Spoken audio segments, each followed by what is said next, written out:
बहुत समय पहले एक पक्षी राजा हुआ करता था। राजा हरिया तोता की एक बेटी थी जिसका नाम हरी तोती था। राजा हरिया तोता के लिए उसकी बेटी हरी तोती बहुत प्रिय थी। बेटा, क्या बात है? इतनी उदास क्यों लग रही हो? पिताजी, मुझे भूख लगी है। मैं अभी सैनिकों को भेजकर तुम्हारे आहार का बंदोबस्त कराता हूँ। फिर महाराज हरिया तोता ने स्वादिष्ट पंच पकवान बनवाए। बेटा, तुम्हारे लिए तुम्हारे मनपसंद तरह तरह के व्यंजन बनवाए हैं हमने। आज तो खाना खाने में तुम्हें बहुत मजा आने वाला है। हरी तोती ने खुश होकर सारा खाना खा लिया, पर कुछ ही देर बाद उसने फिर से सताना शुरू किया और सारा घर सर पे उठा लिया। अरे बेटा, अब क्या हुआ? तुम फिर क्यों रो रही हो? पिताजी, मुझे फिर से भूख लगी है। क्या कहा?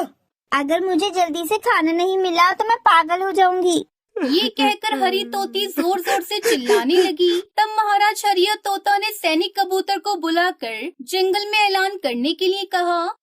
सुनो सुनो सुनो, जंगल में रहने वाले सभी पक्षी ध्यान से सुनो। महाराज हरिया तोता का ये आदेश है कि इस जंगल में रहने वाले किसी भी पक्षी के घर में जो भी व्यंजन बनेगा वो उन्हें हर रोज राजकुमारी हरी तोती को देना होगा।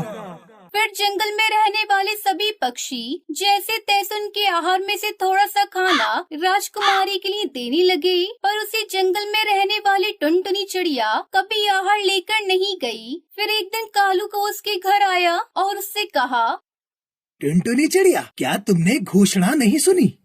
घोषणा? नहीं तो कैसी घोषणा? हम सबको थोड़ा सा भोजन हर रोज राजकुमारी हरी तोती को देना है। क्या कहा? सच कह रहा हूँ, पर तुमने दिया ही नहीं, इसलिए मैं खासकर तुमसे मिलकर तुम्हें ये बात बताने आया हूँ। हाँ, पर ये कैसे हो सकता है? मेरी छोटी सी बेटी है, मैं भला कहाँ से भोजन ला कर दूंगी? मेरी परिस्थिति तो तुम अच्छे से जानते हो ना। मैं बड़ी मुश्किल से अपनी इकलौती बेटी सुनहरी के लिए भोजन इकट्ठा कर पाती हूँ। हाँ टुनटुनी, तुम सही कह रही हो, पर ये महाराज की आज्ञा है ना। एक राजा का ये कर्तव्य है कि उसके राज्य में प्रजा सुखी रहे, ये नहीं कि वो उन्हें परेशान करे। ठीक है, तो मैं यही बात महाराज से कहकर उनसे इसका कोई हल मांगता हूँ। इस तरह कालू कोई ने टुनटुनी के सामने मीठी मीठी बातें की और वहाँ से चला गया। इस टुनटुनी में तो बहुत हिम्मत है। मुझे कुछ ऐसा करना होगा जिससे इस चिड़िया को दंड मिले। ऐसा सोचकर कालू कौवा महाराज हरिया तोता के पास गया। क्या बात है कालू कौवे, कैसे आना हुआ? महाराज, आपसे कुछ कहने आया हूँ। अच्छा, क्या बात है, बताओ। प्रजा मेरे बारे में क्या कहती है?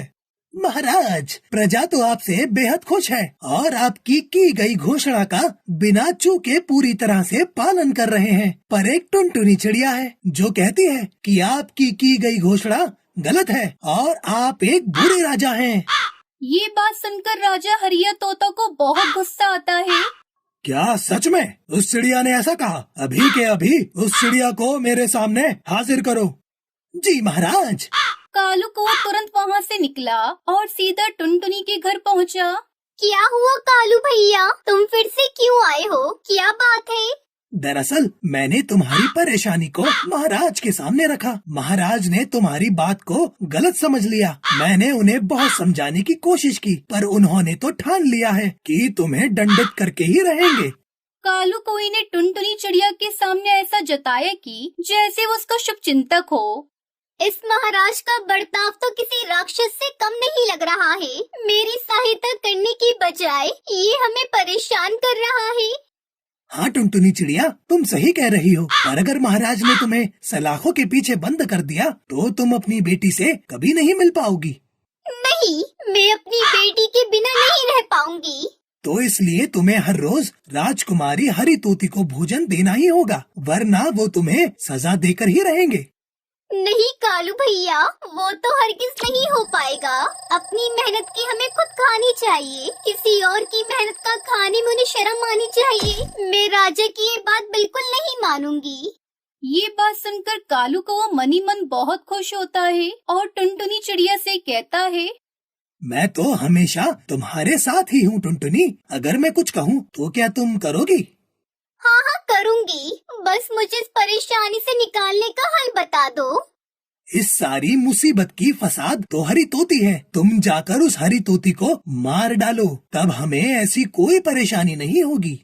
हाँ कालू भैया, तुम बिल्कुल सही कह रहे हो, मैं ऐसा ही करूँगी। ना रहेगा सांप ना बजेगी बांसुरी। ये कहकर टुनटुनी चिड़िया हाथ में छुरी लिए वहाँ से चली गई। वहीं कालू को ये सब देखकर बहुत खुश हो रहा था। हाँ जाओ, तुम्हें इसका अच्छा इनाम मिलेगा।